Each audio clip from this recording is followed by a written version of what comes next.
pakikipagkita sa mga estranghero gamit ang internet ay pangkaraniwang gawain na sa kasalukuyan. Ang mga app at dating site na dati isang sikretong paraan ay naging popular na plataporma para humanap ng makakapareha. Marami ang may kani-kaniyang social horror stories, habang ang iba na may nakakita ng tunay na pag-ibig. Ngunit bago sumikat ang mga dating app, meron ng Craigslist kung saan maaring mag-post ng iba't ibang advertisement. Ang kwentong inyong maririnig ay isang patunay na ang pakikipagkita sa mga estranghero online ay hindi palaging magandang idea. Ang kwento po natin ngayon ay tungkol sa isang salarin na naging aktibo sa maikling panahon noong 2009. At sa totoo lang, walang nag-akala na kaya niyang gumawa ng krimen. Ipinanganak noong February 12, 1986 sa Sherrill, New York. Si Philip Haynes Markoff ay nag-aral sa Vernon Verona Sherrill Central School kung saan siya ay nasa bowling team, youth court at history club at naging miyembro rin ng National Honor Society. Siya ay inilarawan bilang mabait, magalang at matalinong tao. Hiwalay ang kanyang mga magulang. Siya ay napunta sa pangangalaga ng kanyang ina. At ang nakatatandang kapatid na may napunta sa kanyang ama na isang dentista. Ang kanyang ina ay muling nag-asawa ngunit nagkahiwalay din kalaunan at nakapagtrabaho sa kasino. Isinasama siya ng kanyang ina sa trabaho at marahil doon nabuo ang pagka-addict niya sa pagsusugal. Sa murang edad, masasabing mahusay na siyang maglaro ng poker. Nag-aral si Philip sa State University of New York, University at Albany, kung saan nakamit niya ang bachelor's degree sa biology. Doon niya nakilala ang kapwa pre-med student na si Megan McAllister. Siya ay isang senior at si Philip naman ay sophomore. Nagkaroon sila ng ugnayan matapos magkatrabaho sa ilang volunteer work sa emergency room ng isang medical center. Niyaya rin ni Philip si Megan na maglaro sa casino. Matapos mag-date ng 3 taon, nag-propose si Philip kay Megan sa isang beach at nagplano silang magpakasal noong August 14, 2009 sa Long Branch, New Jersey. Nang magtapos si Philip, siya ay pinarangalan bilang summa cum laude. Lumipat sina Markoff at McAllister sa Boston upang pumasok sa medical school sa Boston University para magpakadalubhasa bilang doktor. Nakatira sila sa Quincy, Massachusetts sa High Point Apartment Complex. Sa panlabas na anyo, masasabing perpekto ang buhay ni Philip Markoff, isang well-to-do medical student na malapit ng ikasal. Ang hindi alam ng marami ay mayroon siyang natatagong pag-uugali. Siya ay mahilig sa mga kahalayan.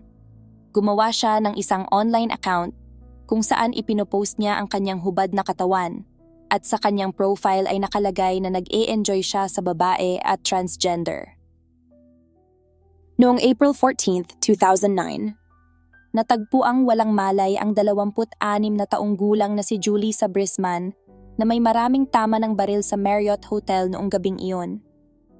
Siya ay isang masahista na nagbibigay din ng aliw.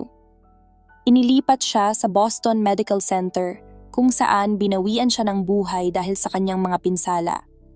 Ayon sa pulisya, ang paghaharap ni Julissa at ng salarin ay nagsimula bilang isang tangkang pagnanakaw at nagtapos nang magtangka siyang manlaban at magawan pa siyang lagyan ng tali sa kanyang mga kamay. Sa surveillance video mula sa hotel, nakita nila ang isang matangkad, malinis, blonde na lalaki na nakasuot ng itim na windbreaker na papalayong naglalakad mula sa property. Lumabas sa investigasyon na mayroon pang isa pang pag-atake sa isang babae sa Westin Hotel sa Boston. Ang insidenteng iyon ay naganap noong April 10, 2009, nang ang isang 29 na taong gulang na babae na nag-a-advertise bilang exotic dancer sa Craigslist ay inatake, ginapos, at ninakawan ng kanyang debit card at $800 cash. Ang kakaiba pa rito ay kinuha rin ang kanyang underwear. Naniniwala rin ang pulisya sa Rhode Island na sinubukan ni Markoff na looban ng isang babae sa isang Holiday Inn noong buwan ding iyon. Nang sinimulan ng pulisya ang pag-imbestiga sa pagkamatay at posibleng pagpatay kay Julie Sabrisman, sinundan nila ang digital trail na iniwan ng email address na ginamit ng posibleng salarin upang makipag-ugnayan sa biktima. Na-trace nila ang IP address sa High Point Circle isang malaking apartment complex sa Quincy, Massachusetts. Mula roon, nagsagawa sila ng Google at Facebook search upang hanapin ang isang lalaking nakatira sa gusaling iyon na tumutugma sa imahe mula sa security camera footage ng hotel kung saan naganap ang krimen. Doon nila natukoy ang lalaking sinusundan nila, si Philip Markoff. Natigil ang masasamang gawain ni Philip noong April 20th, 2009, nang siya ay maaresto sa isang stoplight sa Boston.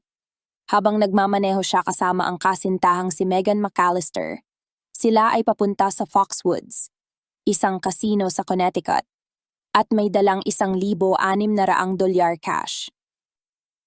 Sanay na sanay ang dalawa, dahil iyon na sana ang ika-19 na pagbisita ni Philip sa casino sa loob ng wala pang 5 buwan. Si Markoff, na nasa ilalim ng police surveillance ng ilang araw bago ang pag-aresto, ay kinasuhan ng pagpatay at armadong pagnanakaw, kahit na wala siya ni isang criminal record noon. Nang malaman ng Boston University ang mga paratang laban kay Philip, agad siya nilang sinuspinde.